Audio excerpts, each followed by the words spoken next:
Assalamualaikum warahmatullahi wabarakatuh. Perkenalkan saya Riko Lahri Alamsyah dari Universitas Pamulang, ruangan 410, NIM saya 191010505866. Saya ingin menjelaskan tentang metode penilaian investasi. Yang pertama yaitu metode Net Present Value atau disingkat NPV. NPV sendiri adalah perbedaan antara nilai sekarang dari arus kas yang masuk dan nilai sekarang dari arus kas keluar pada waktu sebuah periode. NPV biasanya digunakan untuk alokasi modal untuk menganalisa keuntungan dalam sebuah proyek yang akan dilaksanakan. Dan yang kedua adalah metode payback period atau disingkat PP. PP sendiri adalah metode evaluasi kelayakan suatu investasi dengan mencari periode yang diperlukan untuk mengembalikan jumlah investasi yang telah dikeluarkan berdasarkan arus kas yang diharapkan dari investasi yang didanai. Dan yang ketiga, metode Profitability Index atau disingkat PI. PI sendiri adalah teknik penganggaran modal untuk mengevaluasi proyek-proyek investasi untuk kelangsungan hidup atau profitabilitas mereka. Teknik arus kas diskonto yang digunakan dalam mencapai indeks profitabilitas, ia juga dikenal sebagai rasio manfaat biaya. Dan yang keempat, metode average rate of return atau disingkat ARR.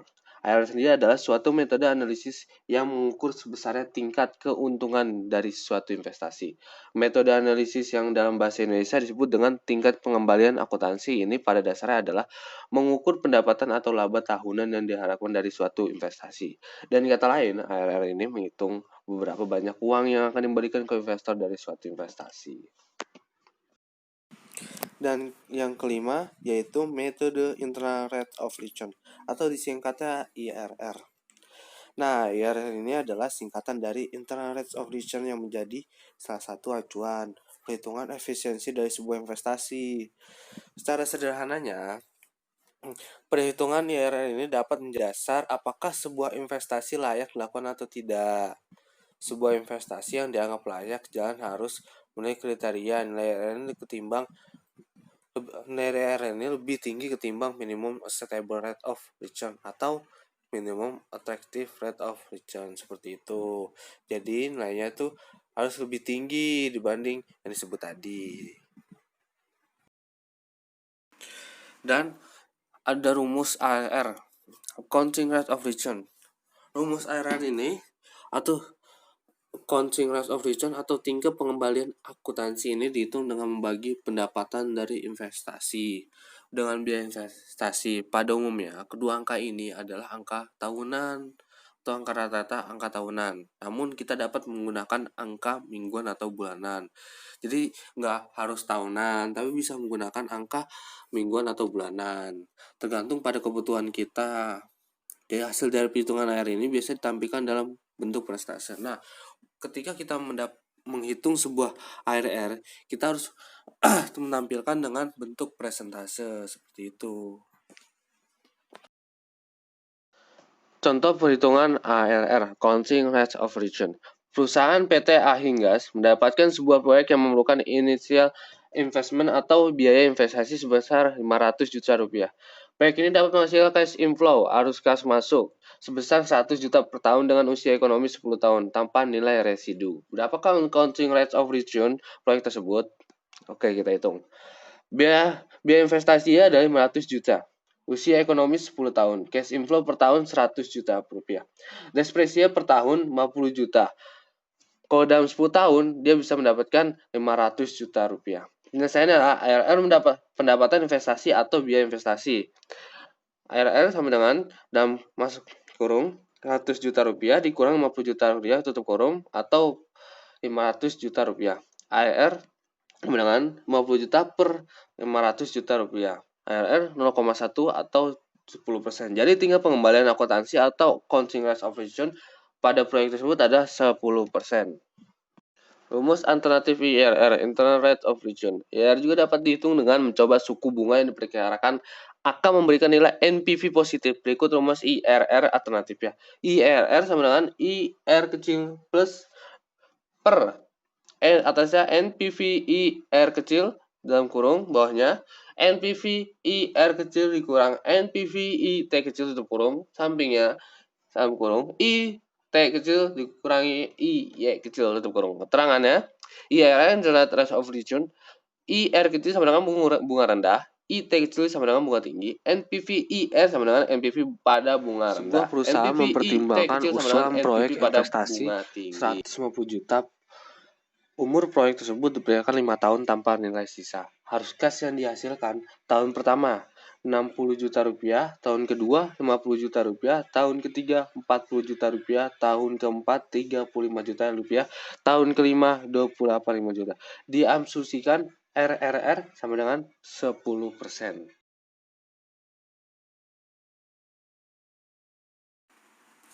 Dicoba dengan faktor diskonto 10%. Jadi tahun pertama arus kasnya 60 juta kali 0,9090 sama dengan 54 juta 540 ribu rupiah. Nah, kalau yang ke tahun kedua nih, arus kasnya 50 juta kali 0,8264 sama dengan 41 juta 320 ribu rupiah. Kalau ke tahun 3, arus kasnya 40 juta kali 0,7513 sama dengan 30 juta 52 ribu. Nah, tahun keempat arus kas 35 juta kali 0,6830 sama dengan 23 juta 905.500 rupiah. Tahun kelimanya arus kasnya 28 juta kali 0,6209 sama dengan 17.385.200 rupiah. Nah, total PV-nya itu sama dengan 167 juta 202 sorry 167 juta 202.200 rupiah. Investasi awal 150 juta rupiah. NPV-nya sama dengan 17 juta 202.200 rupiah. Dicoba dengan faktor diskonto 16% tahun pertama, arus kas 60 juta rupiah kali 0,8621 sama dengan 51 juta 726 ribu rupiah. Tahun kedua, arus kas 50 juta rupiah kali 0,7432 sama dengan 37 juta 160 ribu. Tahun ketiga, arus kas 40 juta rupiah kali 0,64117 sama dengan 25 juta 668 ribu.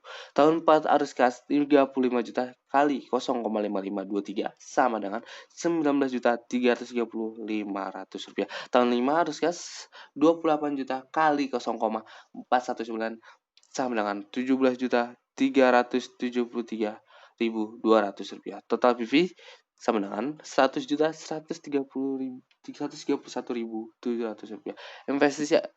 Investasi awal 150 juta rupiah. NPV sama dengan minus 49.860.300 rupiah. Perhitungan erpolasi. IRR sama dengan 10% plus dalam kurung 17.202.200 rupiah per 67.070.500 rupiah tutup kurung kali 6%. IRR sama dengan 11,5388%. Kesimpulannya, proyek investasi tersebut bisa diterima karena IRS lebih dari 10%. Kalau IRR kurang dari 10% itu tidak bisa diterima ya. Sisi bunganya ada 3, yaitu 10%, 16%, 6%. Sisi bunga 10%, sisi PV-nya 167.202.200 rupiah. Sisi PV dengan investasi awalnya 167.202.200 rupiah. Kalau yang 16%, 100 juta rupiah, 131.700 rupiah. Nah, kalau selisih PV dengan investasi awal 150 juta rupiah. Sisi bunga yang 6%, selisih PV-nya 67.070.500 rupiah. Kalau selisih PV dengan investasi awal 117.202.200 rupiah. Seperti itu. Nah, sampai situ aja nih metode penilaian investasinya dari saya. Mohon maaf bila ada kalimat yang tidak jelas. Terima kasih sudah menonton. Semoga bermanfaat. Wassalamualaikum warahmatullahi wabarakatuh.